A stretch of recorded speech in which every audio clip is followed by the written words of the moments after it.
A very interesting application that is found in some linear algebra books is Markov chains.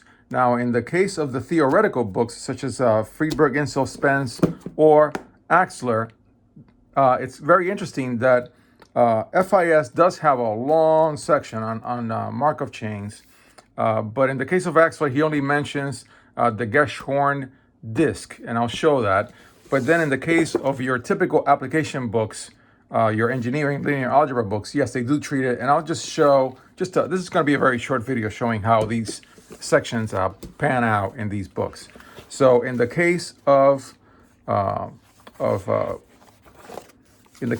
FIS, it is a long section. And of course, by this time, the concept of diagonalizability, of similar relationships between matrices has been treated to a fair depth by the point you get at in this book to Markov chains. And as I've shown in my progress video for reading this section, which of course there will be two, I'm still actually I haven't completed reading this section. This book treats Markov chains in depth. And of course the Geschorn, did I pronounce it correctly? I don't really know. Disk is one of the theorems that is used as part of discussing the whole business of the eigenvalue being less than or equal to 1 for absolute value on the complex plane, and then lambda is equal to 1 real number.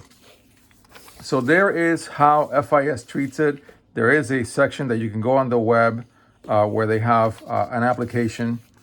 So, and the section happens to have 24 problems, so it's treated in fair depth. Then in the case of Anton does it differently, still very well. I mean, I love Anton. As you all probably know, if you know my channel, I've covered this entire book cover to cover, which I love that I did.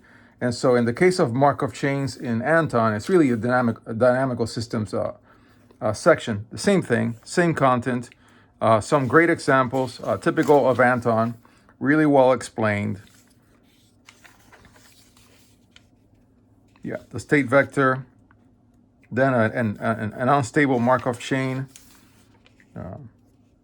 then regular stochastic matrices with some really good examples, and a good bunch of problems. This section has a total of 22 problems, including a pair of proofs. Then in the case of Strang, Strang's got it all over the place, really. Should I say all over the place? I'm not sure if all over the place is the correct term, but in multiple places. And this happens a lot with different subjects when you go through books. In this case, interestingly, the very first time anything Markov is mentioned in Strang, it is mentioned in just the last problem of the section. This section happens to be let's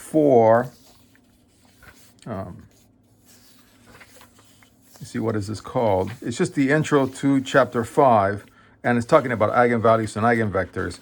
And so sure enough, I mean, there are matrices with eigenvalues and eigenvectors. And so there is a Markov chain problem at the very end of this section. But then there is a section specific to Markov matrices. Unlike Anton, Strang doesn't do a lot of chatty discussion. It's done a little differently. But yeah, still a wide coverage because it is an engineering book for linear algebra. And then the Leontief input-output matrix, which is also it's a similar concept, is also treated. I did not bookmark this, but actually I'm going to do it live, as we say, and go in here because I know for a fact that I have covered Leontief matrices, which is an economic model. See, there they are, 175. Of course, this book is brand new because this is my what will be my commuting copy. So yeah, there is an application. It's an economic close model, which does involve multiplying matrices and getting to a limit in some way, but it was a little different for Leontief. Either way, you can see that the material is laid out a little differently. And then there's also the computation of eigenvalues where the subject comes up again. Yeah, it does come up again.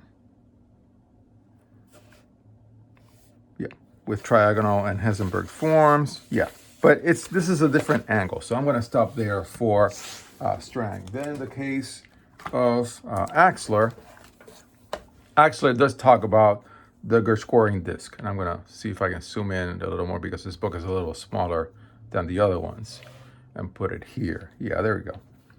Yeah, so in the case of Axler, he does show the Gershgoring disk theorem and has a proof for it. And then there are some problems, but it's a brief treatment in comparison to the applications book. The Markov chain concept is not even mentioned in this book. There you go.